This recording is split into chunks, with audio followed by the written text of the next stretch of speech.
छात्राओं हम अगला पद पढ़ रहे हैं, दोहा पृथ्वीराज रासो का। इसमें पहला है, वंच वीर का कर का गद चरह तरक तोन कर सज्ज निर्तन कह दीनो नृपति सब सामंत लज्ज से लेकर रमणी पिशी रमणी बिलसी रजनी भया नकनाह चित्र दिशा तू चित्रनी मौन विलिग्य बाह तक।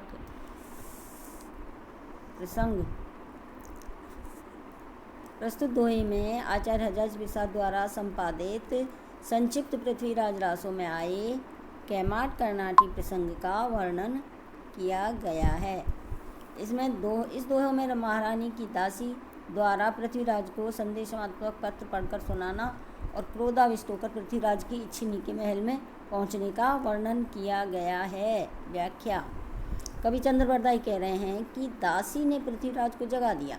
जागकर सम्राट ने उसकी ओर देखा। दासी समझ गई और उसने तत्काल पत्र को हाथ में लेकर उसे बाँचकर सुना दिया। पत्र का हाल सुनकर उनकी भुजाएं फड़क उठी, उनमें तड़कन होने लगी। राजा एकांत भाव से बिना किसी को सूचना दिए क्रोध से भरकर दासी को साथ लेकर चल पड़ा।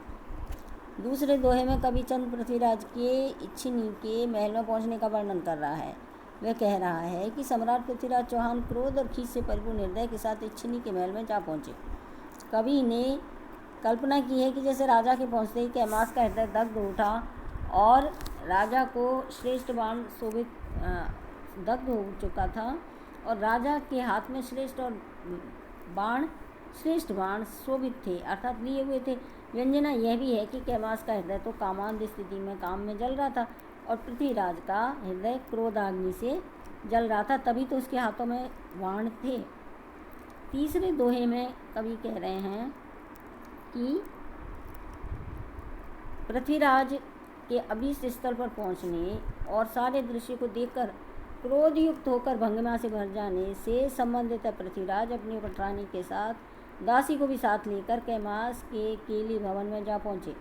दासी को साथ लेकर पृथ्वीराज ने उसे सम्मानित ही किया, क्योंकि महल में पहुंचकर दासी और रानी ने कैमास और कर्नाटी के रति क्रीड़ा के दृश्य को प्रत्यक्ष दिखा दिया। उसके हृदय में इस दृश्य को देखकर क्षोभ उत्पन्न हुआ, क्योंकि वह अपने मंत्री को श्रेष्ठ समझता था, किंतु वास्तविक स्थिति को समझकर उसे दोनों भुजाओं में क्रमिक रूप से इस कृत्य के कारण धनुष बाण फड़कने लगे। चौथे दोहे में कवि ने पृथ्वीराज की मानसिक व्यथा क्रोधयुक्त मनोदशा का चित्रण किया है। पृथ्वीराज को लगा यह तो ना तो दानव है और ना ही देवता के गुणों से परिपूर्ण है, अतः इसकी देवगति अर्थात सद्गति तो प्राप्त हो ही नहीं सकती।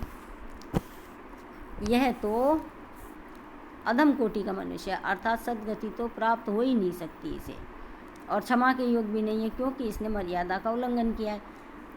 परमारी रानी ने कर्नाटी को गंवार प्रौढ़ावस्था में प्राप्त कैमास के मतिभ्रष्ट होकर पृथ्वीराज की क्रोधाग्नि को और बढ़ा दिया। अंतिम दोहे में रानी ने स्पष्ट किया कि मतिमंद कैमास की बुद्धि कमनियों में अनुरक्त होकर उन्हीं में रमण करने लगी। वह अपने हाथों में तीर रहित कामदेव का बाण देखकर रमण करता था। रानी ने कहा कि कैमास रमणियों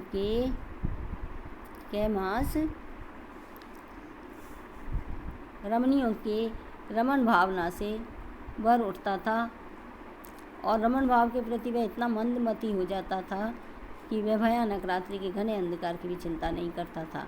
इस प्रकार यथार्थ का चित्र रानी ने पृथ्वीराज को दिखा दिया। यह कहकर रानी मौन हो गई। संकेत यह है कि कामांध और मतिमंद को दूर रखना चाहिए। अब व्याख्या यहाँ पूरी होती है। विशेष है निरतिन शब्द को यहाँ एकांत के अर्थ में प्रयोग किया गया है।